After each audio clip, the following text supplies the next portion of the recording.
إن الله كان عليكم رقيبا يا أيها الذين آمنوا اتقوا الله حق تقاته ولا تموتن إلا وأنتم مسلمون يا أيها الذين آمنوا اتقوا الله وقولوا قولا سديدا يصلح لكم أعمالكم ويغفر لكم ذنوبكم ومن يطع الله ورسوله فقد فاز فوزا عظيما أما بعد فإن أصدق الحديث كتاب الله وخير الهدي هدي محمد صلى الله عليه وسلم وشر الأمور محدثاتها وكل محدثة بدعة وكل بدعة ضلالة وكل ضلالة في النار أيها الناس اتقوا الله فإن الله عز وجل أمركم بالتحلي بالتقوى فقال تعالى واتقوا الله ويعلمكم الله ورسول صلى الله عليه وسلم كان يوصي الناس بالتقوى والتقوى وصية الأولين والآخرين সম্মানিত মুসলিয়ানি کرام আমি আমার নিজেকে এবং আপনাদেরকে আল্লাহর তাকওয়া অবলম্বন করার অনুরোধ জানাচ্ছি যে তাকওয়া অবলম্বন করলে আমরা আল্লাহর জান্নাত পেয়ে ধন্য হতে পারব কোরআনে কারীমে আল্লাহ তাআলা বলেছেন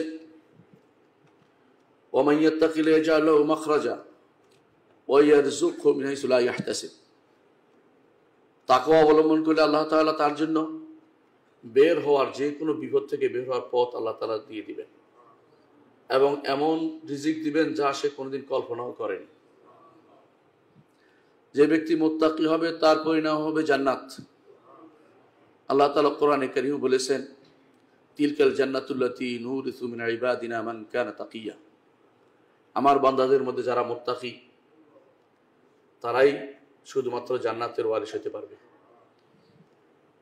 তাকওয়া ছাড়া জান্নাত দেওয়ার কোনো সুযোগ নেই দুনিয়ার অনেক কিছু আপনার সাথে যাবে গুনাহগুলো এগুলি রেখে যেতে হবে যত অহংকার রেখে যেতে হবে সেগুলো জাহান্নামের জায়গা জাহান্নামে রেখে তারপর জান্নাতে যেতে হবে এই জন্য ঈমান পূর্ণ হলে সে ব্যক্তি মুত্তাকি হয় এটি আল্লাহ তাআলা বলেছেন আল্লাযীনা আমানু ওয়া কানু ইয়াত্তাকুন তারাই হবে আল্লাহর বন্ধু ঈমান এবং তাকওয়াতে যারা পরিপূর্ণ দুনিয়াতে অনেক কিছু আমরা এখন দেখতে পাচ্ছি এক সময় যেটা গুরুত্বপূর্ণ ছিল ধীরে ধীরে সেটা অনেকের কাছে অগুরুত্বপূর্ণ হয়ে গেছে কোরআন এবং সুন্নাহর শিক্ষা একটা সময় ছিল এর মাধ্যমে মানুষ উন্নতি করত একজন মানুষকে তার উন্নতির সর্বোচ্চ সোপান দেখা হতো কিভাবে লোকটা কোরআন সম্পর্কে জানে হাদিস সম্পর্কে জানে দ্বীন সম্পর্কে জানে ধীরে ধীরে পরিবর্তন হয়ে এমন হয়ে গেছে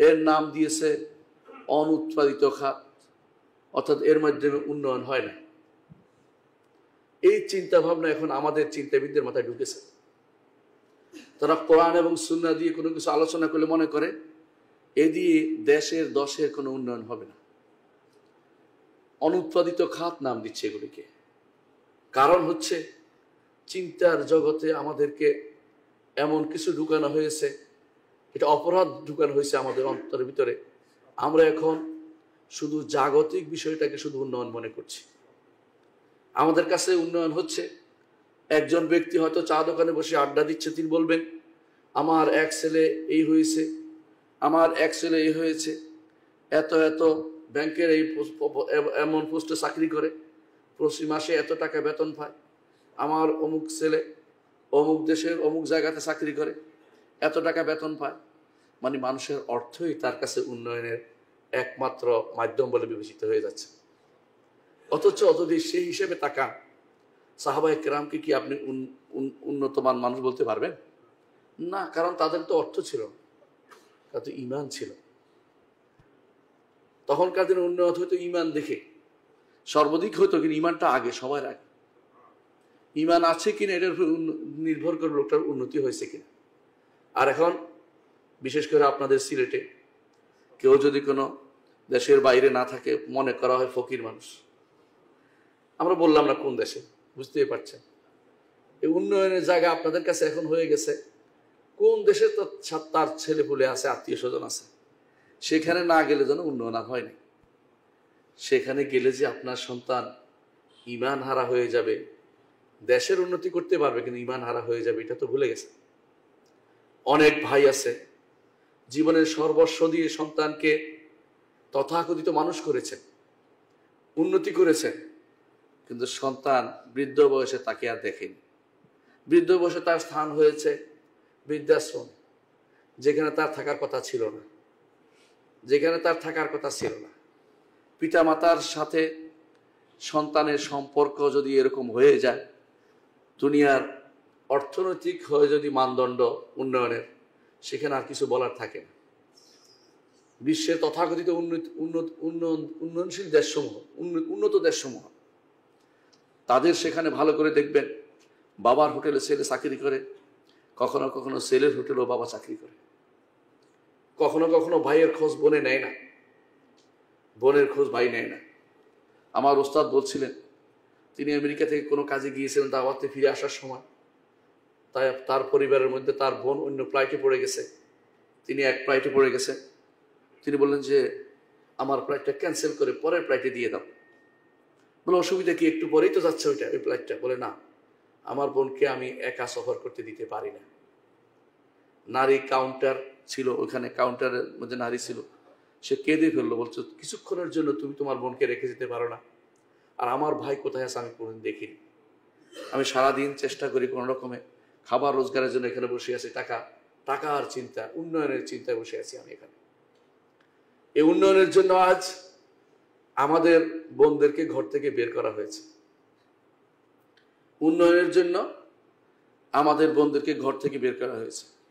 অনেক ভাই প্রয়োজন নাই, তারপরেও আমরা চাকরিতে আমাদের বোনদেরকে লাগিয়ে দিচ্ছি, স্ত্রীদেরকে লাগিয়ে দিচ্ছি, কন্যাদেরকে লাগিয়ে দিচ্ছি। প্রয়োজন নাই, তারপরেও কেন? উন্নয়ন দরকার। এই উন্নয়ন কিন্তু আসল উন্নয়ন নয়। এই উন্নয়ন কোনোদিন শান্তি দিবে না। এই উন্নয়নের শান্তি নাই প্রমাণিত সত্য হচ্ছে, বিশ্বের তথাকথিত উন্নত তাদেরকে নিজেরা মনে করে, আমাদের কাছে তারা উন্নতির কিছুই পায় না। উন্নত যারা মনে করে, অনেকেই দেখবেন যে শেষ জীবনে আত্মহত্যা করছে। কারণ শান্তি নামক জিনিসটা যতক্ষণ পর্যন্ত ঈমান না হবে, আল্লাহর স্মরণ না হবে, ততক্ষণ পর্যন্ত শান্তি বা উন্নয়ন কিছুই হয় না। আত্মিক শান্তি তাদের হয় না, আত্মিক উন্নতি তাদের হয় না। আল্লাহ তাআলা বলছেন, আলা বিযিকরিল্লাহি তাতমাইন্নুল কুলুব, জেনে রেখো আল্লাহর স্মরণেই অন্তরকে প্রশান্ত দিতে পারে। যার অন্তরে আল্লাহর স্মরণ নেই, সে প্রশান্তি পাবে না। বহু টাকার মালিক হলেও প্রশান্তি পায় না, বহু টাকার মালিক হলেও প্রশান্তি পায় না। প্রশান্তি আবার একটা দোচালা ঘরের মধ্যে থেকেও অনেকে প্রশান্তি পায়। এই প্রশান্তি আল্লাহ প্রদত্ত, এই প্রশান্তি আল্লাহ প্রদত্ত। এই জন্য উন্নয়ন কাকে বলে ইসলামের দৃষ্টিতে এটা আমাদের জানতে হবে। ইসলাম চায় একজন মানুষের প্রথম উন্নতি হবে দিনদারির মাধ্যমে, অর্থনৈতিক উন্নতি হবে, সামাজিক উন্নতি হবে, তার জ্ঞানের জগতে উন্নতি হবে, তার পরিবেশকে উন্নত করবে, তার চরিত্রকে উন্নত করবে। এই 6টি জায়গাতে আমাদের উন্নতি হওয়া দরকার আছে। এই 6টি জায়গায় আমাদের উন্নতি হওয়ার দরকার আছে।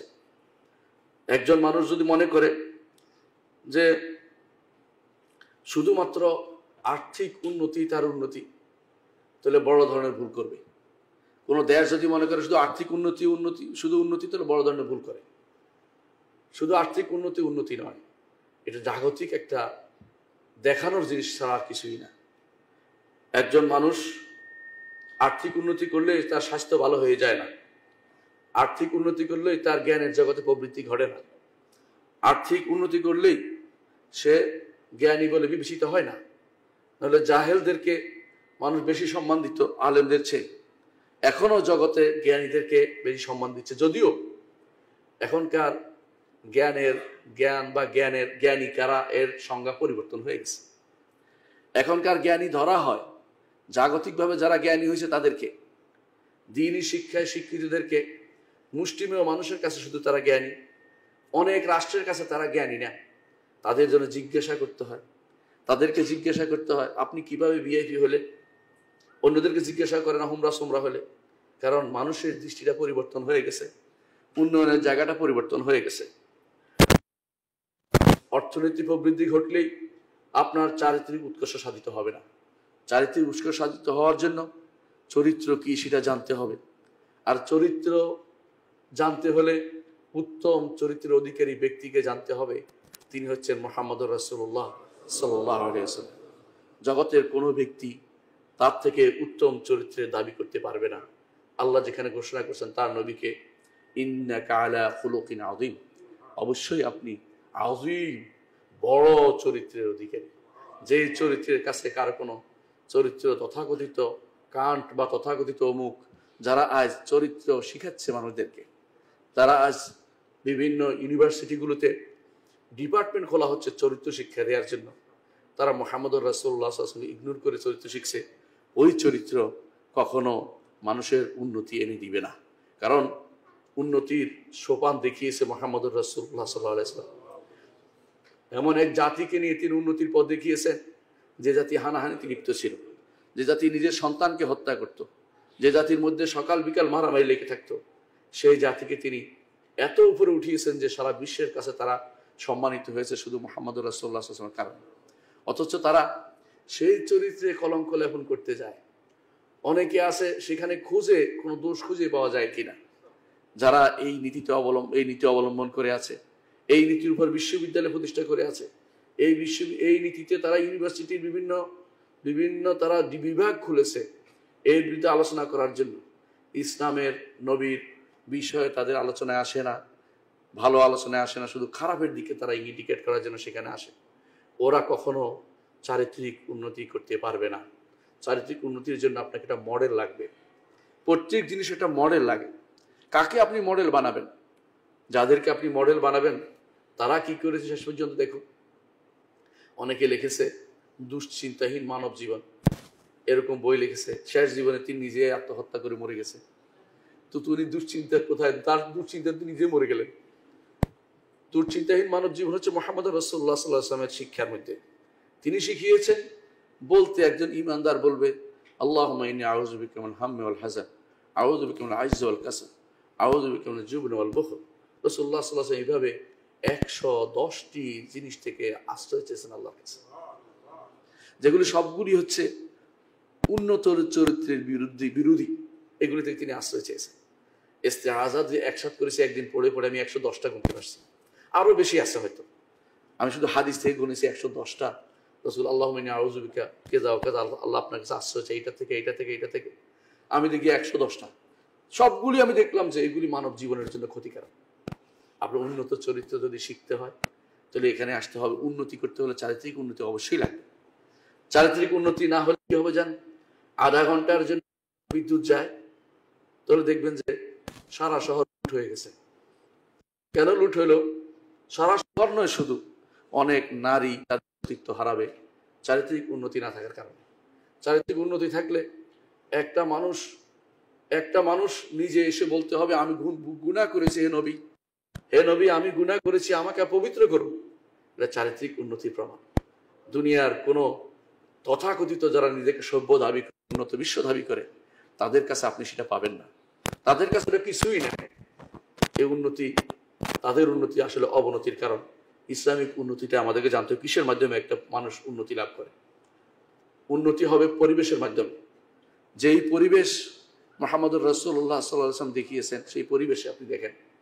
রাসূলুল্লাহ সাল্লাল্লাহু আলাইহি ওয়াসাল্লাম একটা হাদিস বলবো, শুনে রাখেন। তিনি বলেছেন, তোমরা তোমাদের ঘরের আঙ্গিনাকে পরিচ্ছন্ন রাখো। ইহুদিরা ঘরের আঙ্গিনা পরিচ্ছন্ন রাখে না। দেখিয়ে দিয়েছেন পরিবেশ কাকে বলে, পরিবেশ কিভাবে ঠিক রাখতে হবে। কোরআনে কারীমে আল্লাহ তাআলা বলেছেন, যহরাল ফাসাদু ফিল বাররি ওয়াল বাহরি বিমা কাসাবাত আইদিন নাস। মানুষের হাতের কামাই করার কারণে বাররি ওয়াল বাহর, সমুদ্র এবং ডাঙ্গায় ফাসাদ ফিতনা তৈরি হয়ে গেছে।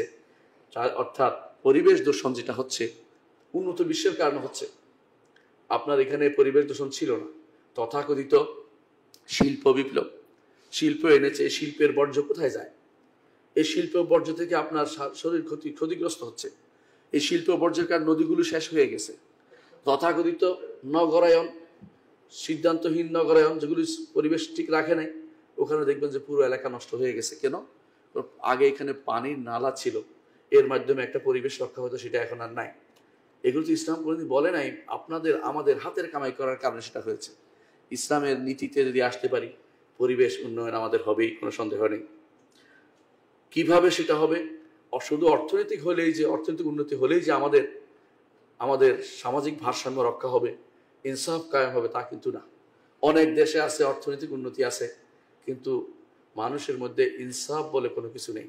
বরং অনেক সময় দেখা যায় দুর্বলকে রক্ষা করতে গিয়ে এমন সব আইন করেছে যা মানুষের জন্য বিপদের কারণ হয়ে গেছে। আমার বন্ধুরা যারা বিভিন্ন তথাকথিত দেশে গেছে, উন্নত দেশ বলে তারা, সেখান থেকে এসে বলেছে সে আইনগুলো শুধুমাত্র নারীদের জন্য করা হয়েছে। নারীরা অভিযোগ দিলে সবচেয়ে বেশি শোনা হয়, পুরুষের অভিযোগের কোনো জায়গা নেই। নারীরা অভিযোগ দিলে তাদের সম্পত্তির অর্ধেক তাদেরকে দিয়ে দিতে হয়। দুর্ভাগ্যবশত আমাদের দেশেও কেউ কেউ সেটা প্রচলন করার চেষ্টা চালিয়ে যাচ্ছে। এটাকে তারা উন্নতি মনে করছে, এটা যে অবনতি সেটা বুঝে না। কারণ এটা অবনতি কেন? একটা সময় আসবে ছেলেরা আর বিয়ে করতে চাইবে না, আর বিয়ে না করলে কি হবে, ঘর দৌড় রাস্তাঘাট সব ভরে যাবে অবৈধ সন্তানে। ওরা সেরকম চাচ্ছে। এই উন্নতি না, এটা অবনতি। এটা অবনতি, কোনো সন্দেহ নেই। একটা সন্তান তার মায়ের দরদ পাবে না, একটা সন্তান তার বাবার পক্ষ থেকে কোন রকমের পিতৃত্বের সেই সুযোগটুকু পাবে না। এই সন্তান বড় হবে রাস্তাঘাটে, এরপর আবার হয়তো সে ঘুরে ফিরে আসে, সন্তানটা কেউ বিয়ে করবে। এই জাতীয় হাইওয়ান জনিত কর্মকাণ্ডকে তারা উন্নতি মনে করেছে, এবং সেটাই তারা উন্নতি করার জন্য, তথাকথিত নারী উন্নয়ন প্রতিষ্ঠা করার জন্য চেষ্টা করে যাচ্ছে। এর মাধ্যমে কোনোদিন উন্নতি হয় না। এগুলি সবই হচ্ছে মানুষের বিভ্রান্ত চিন্তার ফসল।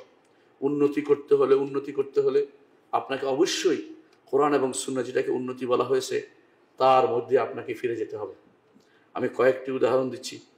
ইসলামের বলতে চাচ্ছি এটাই, ইসলামের দৃষ্টি হচ্ছে আধুনিক বর্তমান যে যারা বিভিন্ন যে মানব রচিত বিভিন্ন বিধিবিধান এর বিপরীত। মানব রচিত বিধিবিধানে অনেক কিছু ইসলামের সাথে সাংঘর্ষিক, একরকম হয় না। কয়েকটি উদাহরণ দিতে পারবো। ইসলাম মানুষকে জনসম্পদ মনে করে, আর মানব রচিত নীতি ইসলাম মানুষ হচ্ছে জনসংখ্যা বিস্ফোরণ, এবং সেটা কমানোর চেষ্টা করে। ইসলাম বলে না, মানুষ হচ্ছে জনসম্পদ, এর মাধ্যমে বাড়ে, এর মাধ্যমে উপকার হয়। যে উপকারে কে বুঝতে পারে। আমি আমার এলাকার এক ব্যক্তি নিয়ে সবসময় বলি যে তিনি বাজারে ভিক্ষা করতেন। আল্লাহ তাআলা তাকে 6 সন্তান দিয়েছে। শেষ পর্যন্ত তিনি 6 তালার উপরে বসে হাওয়া খেতেন। কেন? প্রথম সন্তান কর্মকাণ্ড করে খেত, মানুষের কাজ করত। দ্বিতীয় সন্তান ট্রাক চালাতো। তৃতীয় সন্তান সে এমন এক ভালো কাজ শুরু করে দিল, সবাই তার থেকে তার শিল্পের প্রশংসা করলো। ধীরে ধীরে সে কোটিপতি হয়ে গেল। তা আমরা বললাম, সন্তান যদি 3 নম্বরটা না থাকতো তাহলে কি হইতো? এই লোক উপরে উঠতে পারতো না। সুতরাং কোন সন্তান আপনার কাজে লাগবে আপনি বলতে পারেন না। মাওলানা আব্দুর রহিম রহমতুল্লাহ আলাইহি পিতামাতার 4র্থ সন্তান ছিলেন, অথচ তার মাধ্যমে আমাদের বাংলাদেশে যে এলমের জ্ঞানের যে প্রসার হয়েছে তার আগে 3 ভাইয়ের মাধ্যমে তা হয়নি। সুতরাং যারা মনে করে জনসংখ্যা একটা সমস্যা, এটা হচ্ছে তথাকথিত লিবারালদের কাজ। এটা ইসলামের দৃষ্টিতে এটা উন্নয়নের কোনো মাধ্যম নয়। জনসংখ্যা কমানো উন্নয়নের জিনিস না। উন্নয়ন যদি করতে হয় জনসংখ্যা বাড়াতে হবে। মুহাম্মদুর রাসূলুল্লাহ সাল্লাল্লাহু আলাইহি ওয়াসাল্লাম আমাদেরকে বলেছেন, তাযাওয়াজুল ওয়ালুদ আল ওয়াদুদ ফাইন্নী মুকাথিরুম বিকুমুল উমাম। তোমরা বিয়ে করো ওয়ালুদ, যে সমস্ত নারীরা সন্তান দিতে পারে তাদেরকে, ওয়াদুদ ওই সমস্ত নারীদেরকে বিয়ে করো যারা স্বামীকে ভালোবাসে। কারণ আমি তোমাদের নিয়ে হাসরের দিন গর্ব করতে পারবো আমার এত এত এত এত আমার উম্মত আছে। আর আপনারা জনসংখ্যা নিয়ন্ত্রণ করছেন, জনসংখ্যাকে ভয়ের আকারে দেখছেন। কেউ কেউ বলছে 2টি সন্তানই যথেষ্ট, কেউ হলে 1টি হলে আর নয়। দুনিয়ার আজে বাজে কথা আপনি বলছেন। অথচ এখন তারা বুঝতে পারছে, পাশ্চাত্যে যেখান থেকে এগুলি এসেছে, তারা এখন বুঝতে পারছে যে এটা বিরাট ভুল হয়ে গেছে। এলাকার পর এলাকা এখন জনশূন্য হয়ে গেছে। আপনার দেশ থেকে লোক নিয়ে সেখানে এখন তাদেরকে সেখানে প্রোভাইড করতে হচ্ছে। এমনও হচ্ছে তারা এখন যে টাকা দিয়ে যারা সন্তান হয় তাদের টাকা দিচ্ছে যেন সন্তান যেন প্রতিপালন করে। সন্তান হলে টাকা দেওয়া হয় প্রতিপালনের জন্য। আমার এক বন্ধু অস্ট্রিয়া ছিলেন, আপনারা চিনেন তাকে, তিনি ওখানে ছিলেন। সেখানে তার সন্তানরা এত ভাতা পেত সন্তানের পক্ষ থেকে, আর কোনো কিছু করা লাগতো না তার। অথচ আমাদের দেশে তারা এমন বুদ্ধি করেছে যেন সন্তান না হয় বুদ্ধি করেছে। তথাকথিত ব্রাকের এবং এই জাতীয় যতগুলি বিদেশি সংস্থা আছে তারা আমাদের দেশের সন্তান কিভাবে না হবে সেই ব্যবস্থা করে ফেলেছে অতমধ্যে। আপনি জানেননি। আপনাকে আমাকে অন্ধকারে রেখে এমন সব ঔষধ এবং সব ব্যবস্থাপনা আমাদের মায়েদের জন্য প্রয়োগ করেছে, যার কারণে মায়েদের বন্ধ্যাকরণ হয়ে গেছে। এমন সব বিভিন্ন রকমের টিকা আবিষ্কার করেছে যে টিকাগুলোর কারণে ভবিষ্যতে সন্তান নাও হতে পারে। এই জন্য অনেকেই আছে ক্যান্সারের টিকা নাম দিয়ে বিভিন্ন রকমের জিনিস দিতে পারে আপনাদেরকে। আপনারা বুঝে নেবেন ভবিষ্যতে আসলে কি এটার কার্যকারিতা আছে কিনা, কোন দেশে সেটা হয় এটাও জেনে নেওয়া দরকার আছে। কারণ শুধুমাত্র আমাদের দেশে এটা প্রচলন করে আমাদেরকে গিনিফিক বানানো হচ্ছে। গিনিফিক বুঝেন আপনারা, সেটা হচ্ছে কখনো কোনো ফিগের উপর দিয়ে চালায়, এরপর মানুষের উপর দিয়ে চালায়। আমাদেরকে সেরকম চালু করে পরীক্ষা করে দেখে বাঙালি মরে নাই, অসুবিধা কি, অন্য কোনো মানুষ মরবে না। এ হচ্ছে অবস্থা। আমাদের দেশ জনসংখ্যাকে তারা বিস্ফোরণ, জনসংখ্যা তারা সমস্যা ইত্যাদি বলে।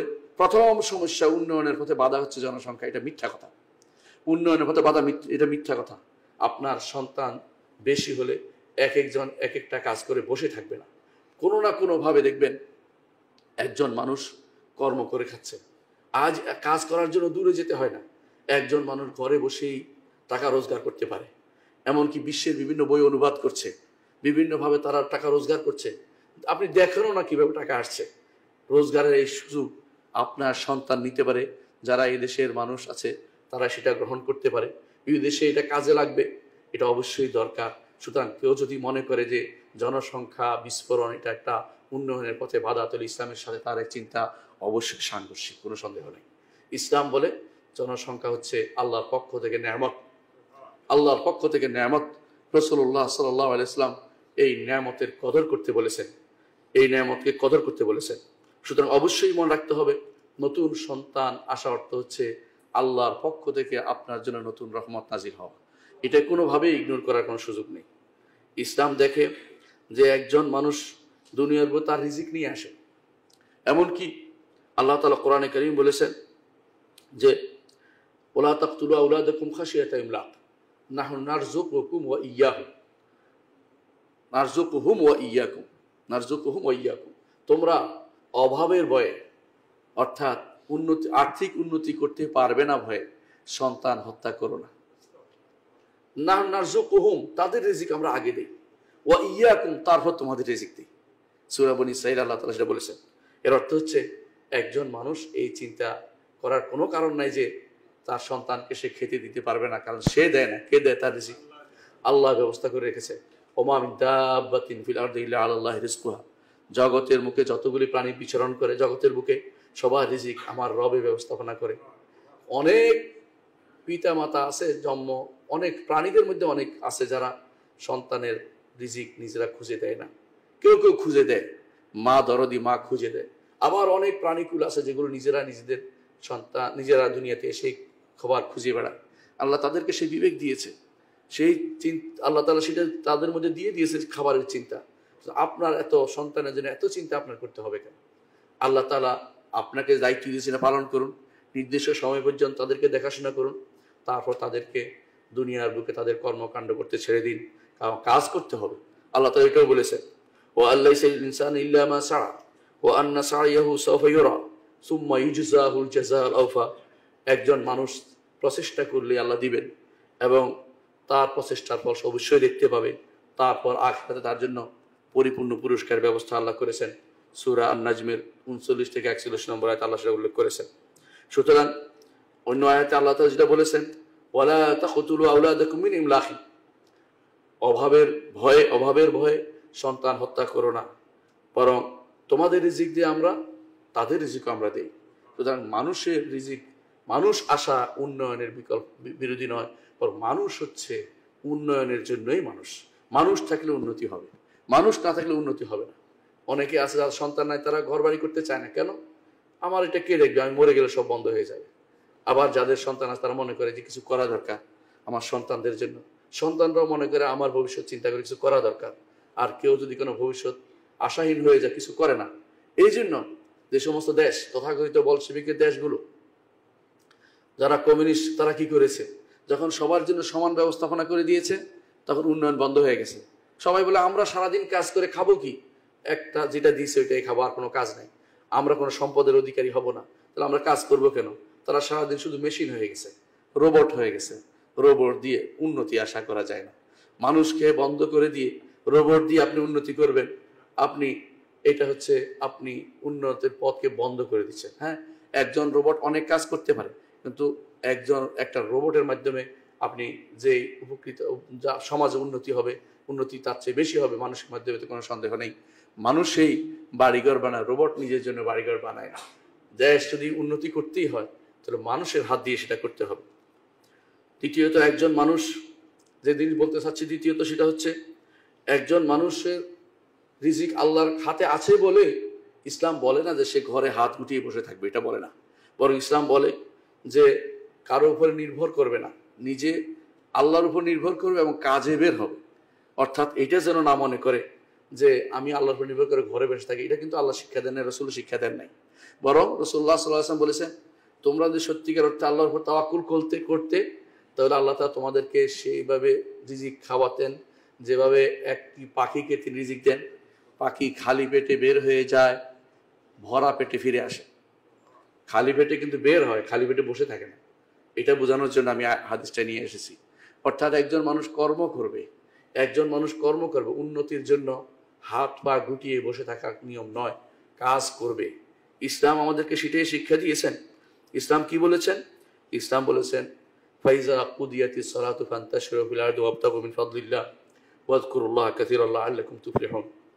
যখন সলাৎ তোমার সমাপ্ত হবে, সলাৎ পড়া শেষ হয়েছে, তারপর বসে থাকবেন না, কর্মের জন্য চলে যাবেন। ফান্তাশিরু ফিল আরদি, জমিনের মধ্যে কি করেন আপনি প্রসারিত হয়ে যান, জমিনের মধ্যে ছড়িয়ে পড়ুন।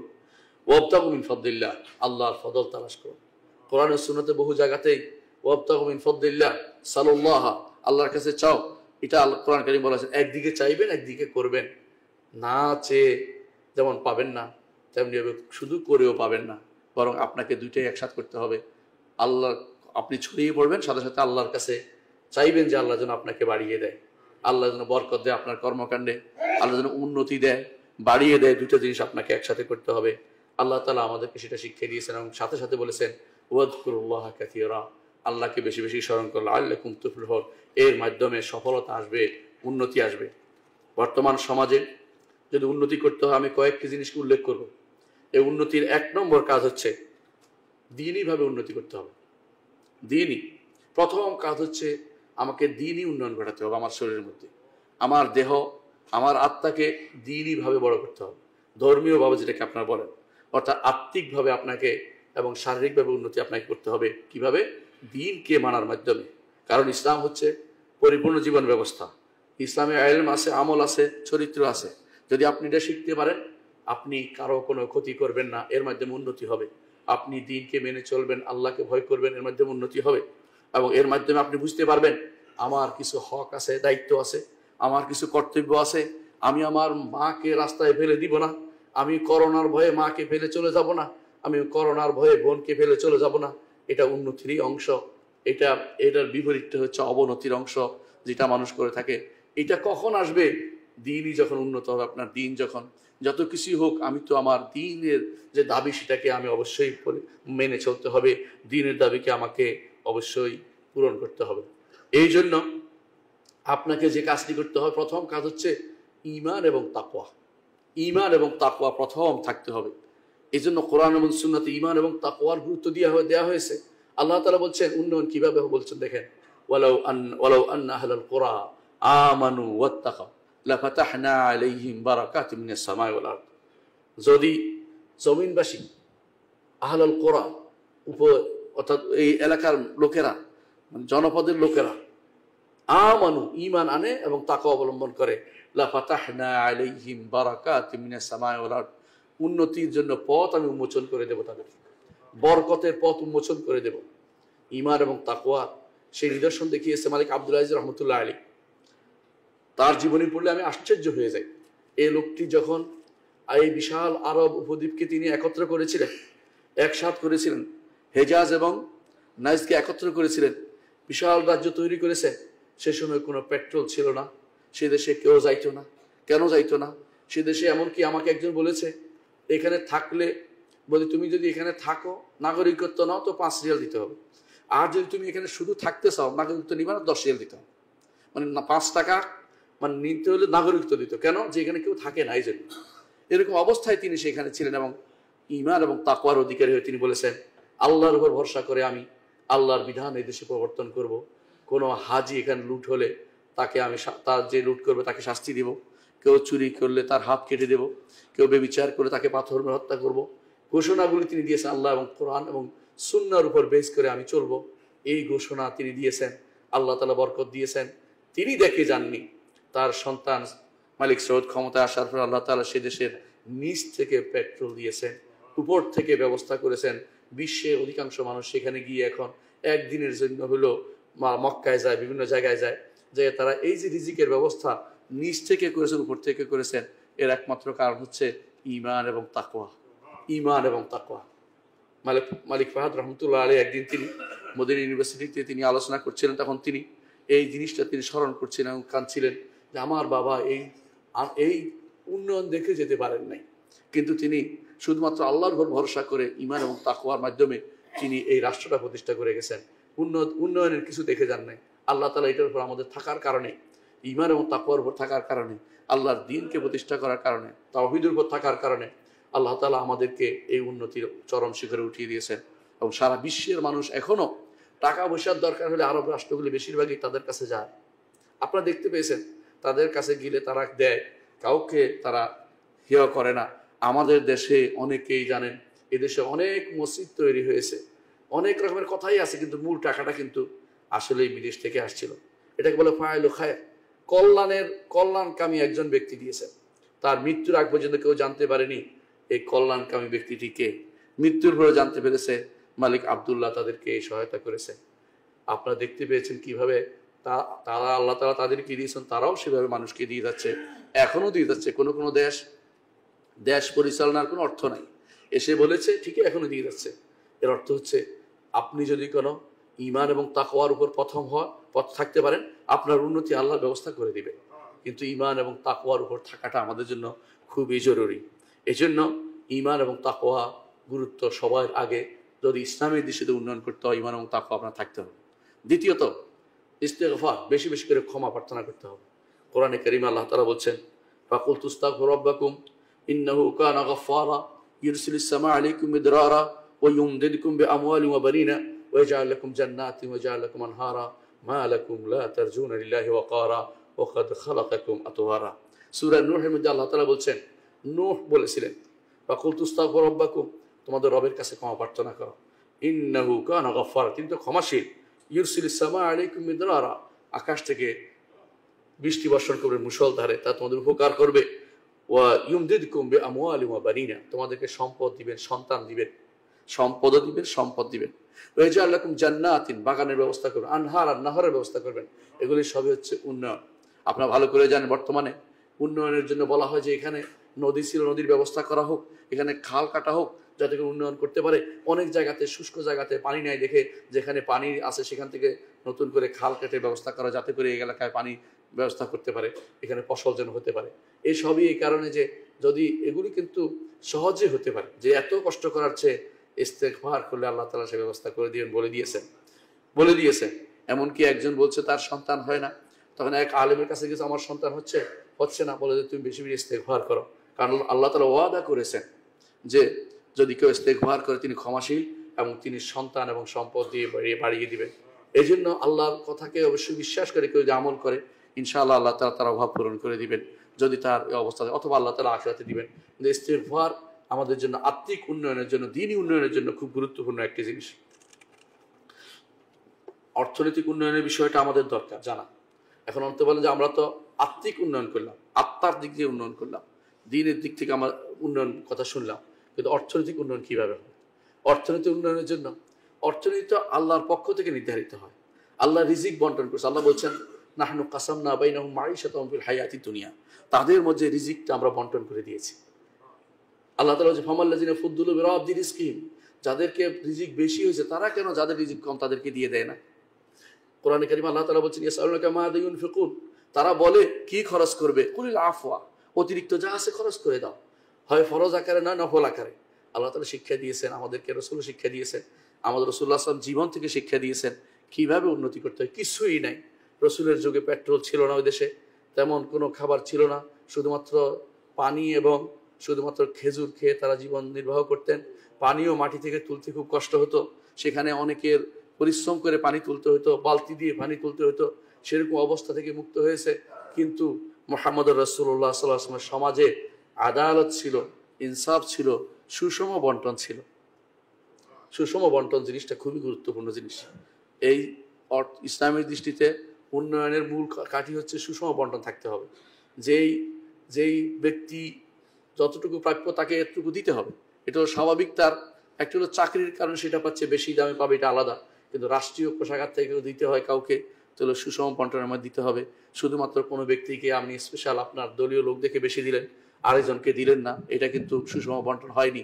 সুষম বন্টনের বিষয়টি ইসলাম গুরুত্ব দিয়েছে। আর ইসলাম দ্বিতীয় অর্থনৈতিক যে কাজটি এখন বর্তমানে আমরা বিপদে আছি, সেটা হচ্ছে মূল কারণ হচ্ছে আমাদেরকে বিভিন্নভাবে বিভিন্ন অ্যাঙ্গেলে বন্দি করা হয়েছে, আমাদেরকে ভাগ বাটোয়ারা করা হয়েছে, আমাদের জন্য পাসপোর্টের ব্যবস্থা করে দিয়েছে। ওই পাসপোর্টটা আমাদের জন্য সবচেয়ে ক্ষতির কারণ হয়েছে। বাউন্ডারি দিয়ে দেওয়া হয়েছে। আমি অনেক সময় বলে থাকি যে যদি যদি সাইবেরিয়াতে থাকা বিভিন্ন পাখি যদি বাংলাদেশে আসতে না পারতো, তাহলে দেখতেন যে ওরা ওখানে মরে যেত। সাইবেরিয়ার পাখির জন্য পাসপোর্টের ব্যবস্থা করলে কেউ পাসার ব্যবস্থা ছিল না। মানুষের বড় সমস্যা হয়েছে, উপনিবেশরা যখন চলে গেছে আমাদের দেশে, যখন এরা আসছে বিভিন্ন মুসলিম দেশগুলো দখল করেছে, তারা কি করেছে, মুসলিম দেশের মধ্যে ছোট্ট ছোট্ট করে সেই সীমানা বসিয়ে গেছে। ওই সীমানা রক্ষার্থে যেন এরা যুদ্ধ লেগে যায়, ওই সীমানার জন্য যেন যুদ্ধ করে শহীদ দাবি করে বসে, ওই সীমানার জন্য যেন সব পাগল হয়ে যায়। ওই সীমানাগুলি আমাদের জন্য বড় ধরনের অর্থনৈতিক উন্নয়নের মধ্যে বাধা। আপনি যদি চিন্তা করেন একবার, ইমাম বুখারী রহমতুল্লাহ আলাইহি, বুখারা এবং সমরকান্দের লোকেরা যদি কোনো এলেম অর্জন না করতে যাইতে পারতো সৌদি আরবে, তখনকার সময় আরব দেশে যাইতে না পারতো, মক্কা মদিনা যেতে না পারতো, পাসপোর্টের অভাবে আলেম তৈরি হতো না। এই পাসপোর্টগুলো, তথাকথিত সীমানাগুলো, মুসলিম দেশের সীমানা তারা বারবার ভাগ করে আর মানুষকে সহযোগিতা করে, টাকা পয়সার নাম করে এবং সহযোগিতার নাম করে এদেরকে ভাগ বটোয়ারা করছে। মুসলিম দেশকে বিভিন্নভাবে একটা অংশকে আলাদা করে একটা রাষ্ট্র তৈরি করে দিচ্ছে। মনে করছে কত খুশি আপনি, এত খুশির কিছু নাই। তাদের উদ্দেশ্য হচ্ছে যত ভাগ হবে ততই আমরা কর্তৃত্ব করতে পারবো। ওরা নিজেদের মধ্যে পাসপোর্ট উঠিয়ে দিয়েছে।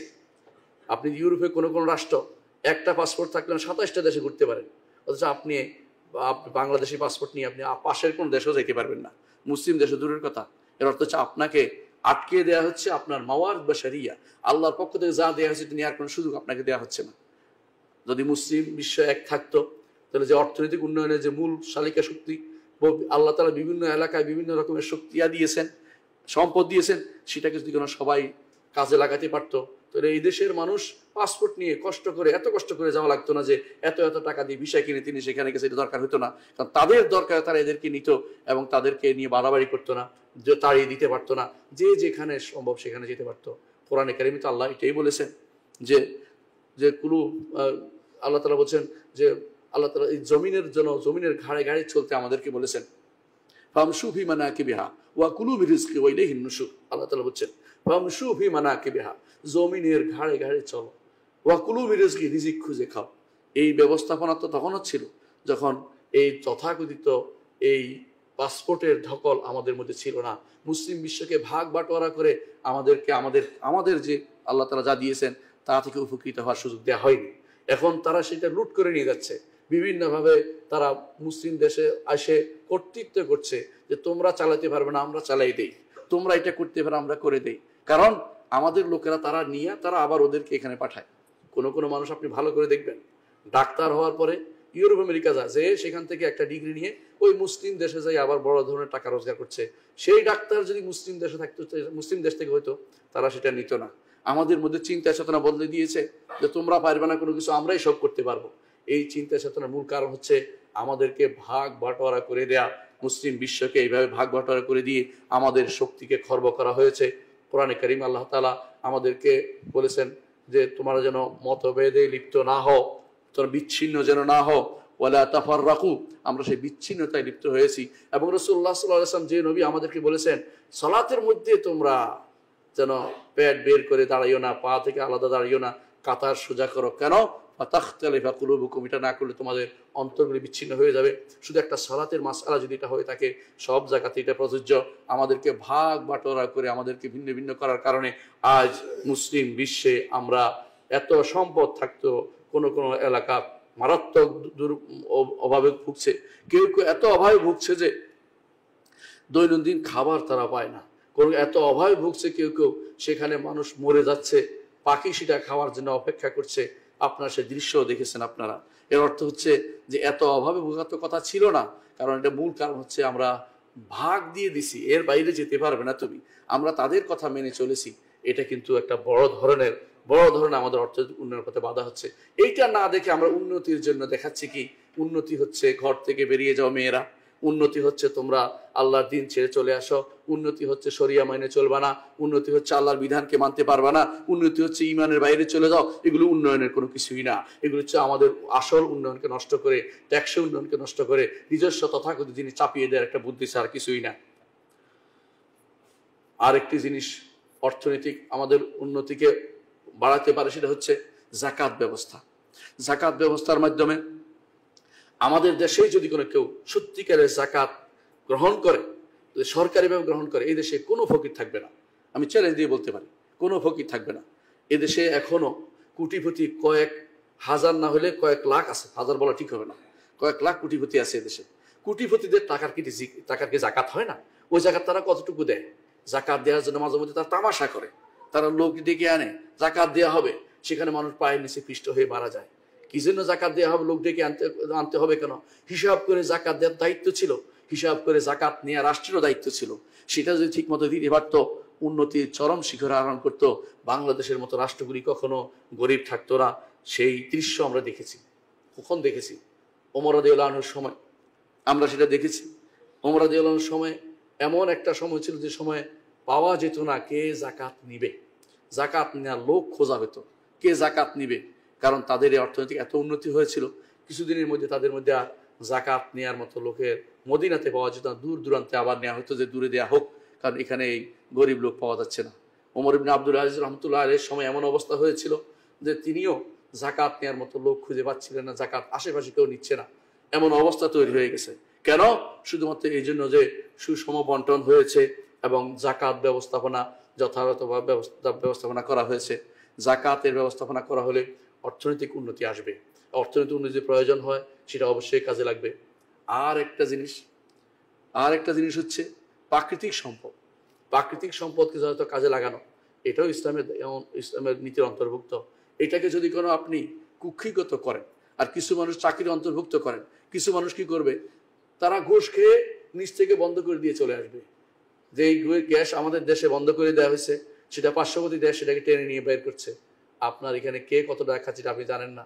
এগুলি তো আপনি যথাযথ বর্ণনা করতে পারেন নাই। অবনতির মূল কারণ তো আমরাই, কিন্তু আমরা দোষ দিচ্ছি ইসলামের। আর ইসলাম তো আপনাকে নিষেধ করে নাই যে মাটির নিচের সম্পদকে বের করে মানুষকে দিবেন, নিষেধ করে নাই। আপনি সেটা কেন করতে গেলেন না? আপনি কেন সেটাকে অন্যদের হাতে তুলে দিলেন? এবং সেটার প্রতি আপনার দরদ কেন থাকলো না? কারণ আপনি দেশের প্রতি দরদি হতে পারেননি। দেশের প্রতি দরদি হলে আপনার এই অবস্থা তৈরি হতো না। উন্নতির জন্য অবস্থা আপনার আমার আরেকটি জিনিস চিন্তা করা দরকার, সেটা হচ্ছে পরিবেশ উন্নতির বিষয়টা। পরিবেশ উন্নতির বিষয়টা রাসূলুল্লাহ সাল্লাল্লাহু আলাইহি ওয়াসাল্লাম আমাদেরকে একটি জিনিস শিক্ষা দিয়েছে, অত্যন্ত গুরুত্বপূর্ণ। সেটা হচ্ছে রাসূলুল্লাহ সাল্লাল্লাহু আলাইহি ওয়াসাল্লাম বলেছেন পরিবেশ কিভাবে উন্নতি করতে হবে। গাছ গাছালি লাগানো এটা একটা গুরুত্বপূর্ণ উন্নতির অংশ। আপনারা জানেন যে তাসাহুর বলে, যদি গাছ গাছালি না হয়, একসময় কিন্তু বৃষ্টিও হয় না, একসময় বৃষ্টি হচ্ছে বেশি হইতো, এখন বৃষ্টি কম হয়ে গেছে। ধীরে ধীরে দেশ মরুভূমির দিকে যাওয়ানো হয়ে গেছে, কারণ আমরা ঠিক দেশের মধ্যে আগে যেরকম ছিল সেরকম গাছ লাগাতে পারি না।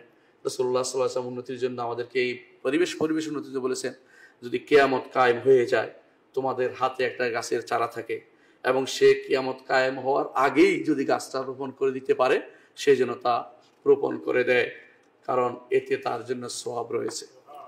এই সওয়াবের বিষয়টি এত গুরুত্বপূর্ণ। তিনি বলেছেন যে কেউ যদি কোনো গাছ লাগায়, সেই গাছটা যদি পাখি খায়, মানুষ খায়, গাছের ছায়ায় কেউ বসে, সেটাও তার জন্য সওয়াবের কারণ হবে। আমরা পাখিতে সওয়াব পাচ্ছি, পাখিগুলিকে মেরে ফেলতে বলা হয়নি। রাসূলুল্লাহ সাল্লাল্লাহু আলাইহি ওয়াসাল্লাম পরিবেশ রক্ষার্থে একবার সাহাবায়ে কেরামের কেউ পাখি এবং তার বাচ্চাগুলো নিয়ে এসেছে। রাসূলুল্লাহ সাল্লাল্লাহু আলাইহি ওয়াসাল্লাম বললেন যে এই পাখিকে কে ভয় দেখিয়েছে, তাড়াতাড়ি করে সেটা জায়গায় পৌঁছে দাও, কারণ এগুলি তুমি খাবেও না, নষ্ট করতে পারবে না। খাওয়ার একটা বৈধতা আছে, এর বাইরে এগুলিকে নষ্ট করার অধিকার আমাদের নেই। এটা হচ্ছে উন্নয়ন। আর উন্নয়নের মাপকাঠি অনেকের সময় এখন দেখা যাচ্ছে ঘরের মধ্যে তারা পাখি পালে। ঘরের মধ্যে পাখি পালে যদি খাইতো একটা কথা ছিল, খাওয়ার পাখি নয়, এগুলো খাওয়া যায় না, শুধু শুধু পয়সা পাচ্ছে। এগুলো কিসের উন্নতি? তাকে তার বনে থাকতে দেন, পাখিরা বনে সুন্দর, শিশুরা মাতৃ করে। আপনি কেন শুধু শুধু এগুলোকে ধরে এনে ঘরের পয়সা খরচ করে কেন এগুলি অতিরিক্ত কাজগুলি কেন করবেন? বিড়ালকে তার মতো থাকতে দেন। বিড়াল পালার জন্য আপনি লাখ লাখ টাকা খরচ করছে কেউ কেউ। বুঝলাম না বিড়ালের এত আধিক্যতা কেন বিড়ালের জন্য? বিড়াল কি সাহাবা ইকরাম কি বিড়ালকে ঘরে তুলে আনার জন্য কাজ করেছে? কেউ আসছে তাদের খাবার দিয়েছে, কেউ আসছে পানি দিয়েছে, না আসে তাকে লালন পালন করার মতো এই জাতীয় যে সমস্ত জিনিস আজ আবিষ্কার হয়েছে সবই হচ্ছে অতিরিক্ত কাজ করা। শরীয়ত ইসলাম এটাকে কোনো অনুমোদন করে না, বাড়তি কাজ অনুমোদিত নয়।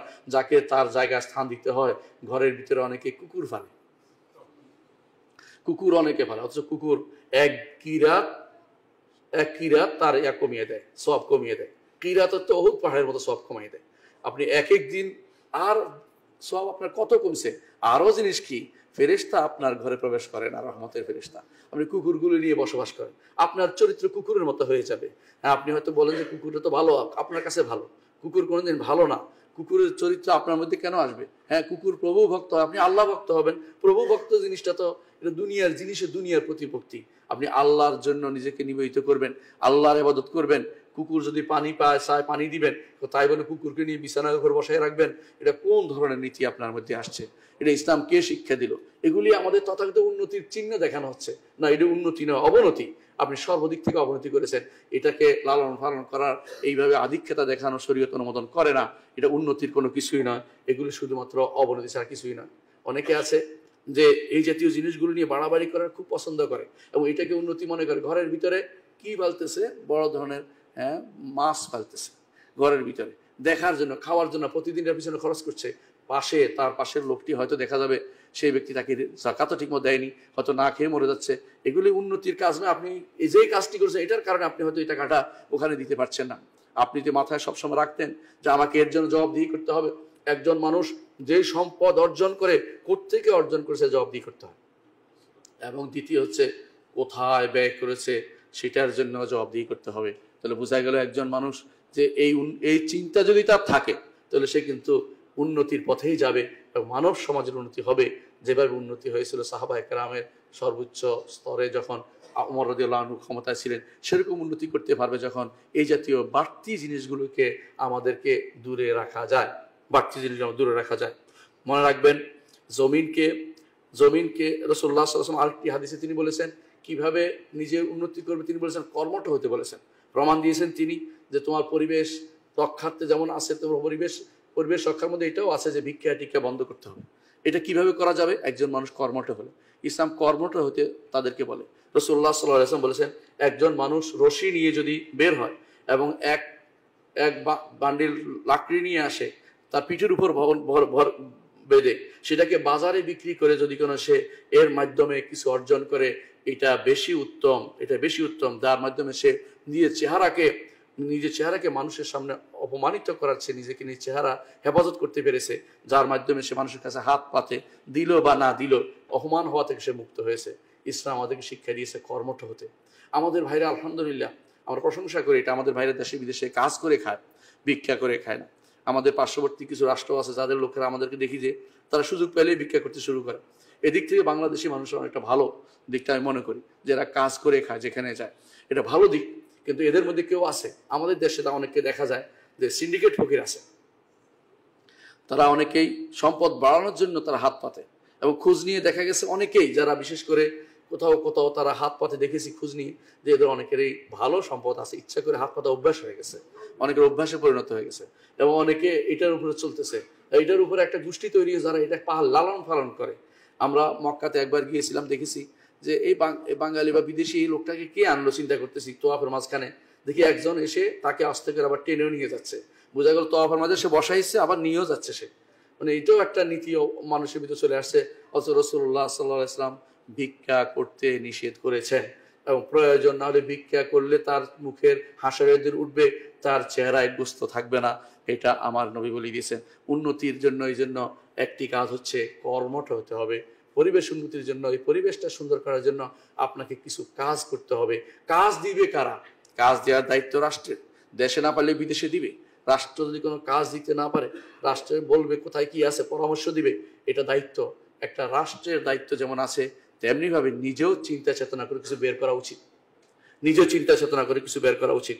এই কাজের মাধ্যমে আমরা অবশ্যই এই ট্যাক্সে উন্নতি করতে পারবো। ইসলাম কাজ করতে বলেছে, এই কাজ করতে হবে। আর একটি জিনিস, ইসলাম জমিনকে আবাদ করতে বলেছে। জমিনকে আবাদ করতে বলেছে। এখনো পৃথিবীতে অনেক জায়গা অনাবাদী রয়ে গেছে। আপনি দেখবেন কোন কোন রাষ্ট্রে আপনি ঘুরতে থাকেন, দেখবেন যে এখানে কিছু লোক আছে, ওইখানে কিছু লোক আছে, আর পুরো এলাকায় কোনো মানুষ নেই। অথচ কোনো কোনো এলাকায় দেখবেন যে মানুষ গিঞ্জি হয়ে বসবাস করছে।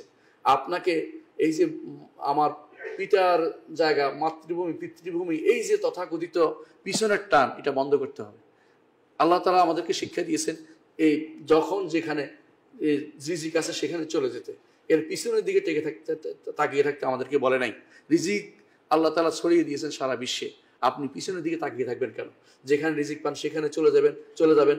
মাতৃভূমি আর পিতৃভূমি আঁকড়ে থাকতে এটা শরীয়তের নির্দেশনা নয়। এটা তথাকথিত আমাদের সমাজের আগে যারা যে ধর্ম ছিল সেই ধর্মের নীতি। এটা মাতৃভূমি, পিতৃভূমি এগুলি আমাদের নীতির মধ্যে পড়ে না। আমরা যেখানে রিজিক আছে সেখানে যাবেন, দুনিয়াকে আবাদ করবেন। দুনিয়াকে আবাদ করার ব্যাপারে আল্লাহ তাআলা বলছেন, হুয়া আনশাআকুম মিনাল আরদি, তিনি তোমাদেরকে জমিন থেকে সৃষ্টি করেছেন। ওয়াস্তা'মারাকুম ফিহা, জমিনের মধ্যে তোমাদেরকে আবাদ করার ব্যবস্থা করে দিয়েছেন। জমিন তোমাদের দিয়ে আবাদ করেছেন। আল্লাহ তাআলা তার নবী আদমকে দুনিয়াতে পাঠিয়েছেন। প্রথম এক ব্যক্তিকে কেন পাঠিয়েছেন? জমিনের আবাদ করার জন্য। জমিনকে খেলাফত অর্থ হলো আবাদ, এক গোষ্ঠী যাবে আরেক গোষ্ঠী থাকবে। আবাদ করা একটা গুরুত্বপূর্ণ জিনিস। জমিন পত্তন না করে, আবাদ না করে শুধু আমি যদি কোনো চুপটি মেরে বসে থাকি, এটা অবশ্যই উন্নতির কাজ হবে না।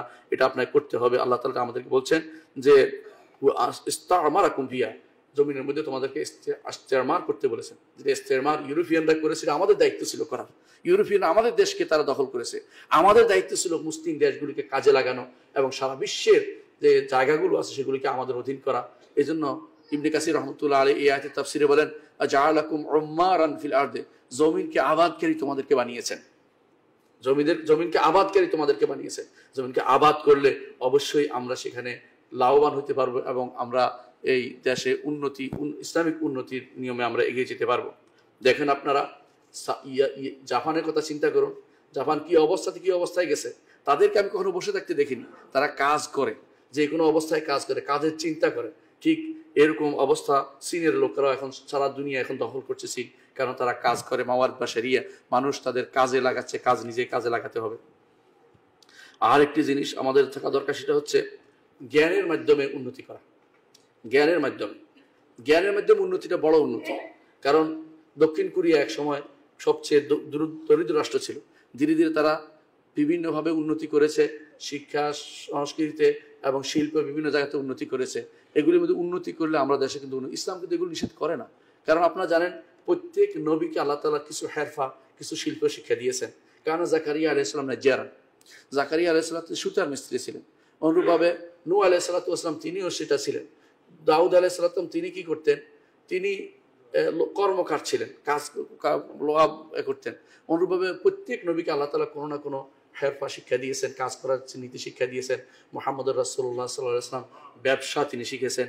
মুহাম্মদ রাসূলুল্লাহ সাল্লাল্লাহু আলাইহি ওয়াসাল্লাম তিনি রাখালের কাজ করেছেন মদিনা মক্কাবাসীদের জন্য, এবং তিনি এক বেকার বসে থাকা কোনো নবী শিক্ষা দেন নাই। প্রত্যেক নবী কোনো না কোনো কাজ করেছেন। এমনকি এক নবী বলেছেন যে ওয়ারযাকানি মিনহু, আল্লাহর পক্ষ থেকে রিজকান হাসানা, উত্তম রিজিকের ব্যবস্থা তিনি করেছেন আমি আমার কর্মকাণ্ডের মাধ্যমে। এটা তিনি বলেছেন। কারণ এই জন্য যে নবীরা কর্মকাণ্ড করে খেতেন, এই জন্য এলেম থাকলে, জ্ঞান থাকলে আপনি কিছু করতে পারবেন। আজ জ্ঞানের মাধ্যমে সারা দুনিয়া দখল করে নিচ্ছে। এআই বলেন বা বিভিন্ন জিনিস বের হয়েছে জ্ঞানের মাধ্যমে। আপনি ঘরে বসে এখন অনেক কিছু দিতে পারেন।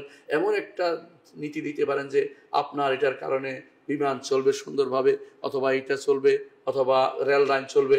আপনার এই জ্ঞানের যে বিস্ফোরণ, এটা হওয়ার দরকার আছে। এটার মাধ্যমে আপনি সময় ব্যয় করেন, অবশ্যই উন্নতি হবে। তবে এটা যেন আপনার ঈমান এবং তাকওয়ার বাইরে চলে না যায়, সেটাও খেয়াল রাখতে হবে। ঈমান এবং তাকওয়ার ভিতরে থেকে যতটুকু আপনাকে শরীয়ত অনুমোদন করে, অতটুকু আপনি জ্ঞানের জন্য কাজ করে যাবেন। সর্বশেষ যা করলে আমাদের ঈমানকে আমরা মজবুত রাখতে পারবো এবং আমাদের সাথে সাথে আমাদের উন্নয়নকে ট্যাক্সে উন্নয়ন করতে পারবো, তা হচ্ছে পরিকল্পনা, যেটাকে বলে উত্তম পরিকল্পনা দরকার। যে কোনো কাজ করার উত্তম পরিকল্পনা করা দরকার। আমার রব্বুল আলামিন তিনি কি করেছেন একটু খেয়াল করেন। রব্বুল আলামিন পৃথিবী সৃষ্টি করার, সবকিছু সৃষ্টি করার 50,000 বছর আগে তিনি কি করেছেন? তাকদীর নির্ধারণ করেছেন। এই তাকদীর নির্ধারণটা হচ্ছে একজন রাষ্ট্রপ্রধানের দায়িত্ব।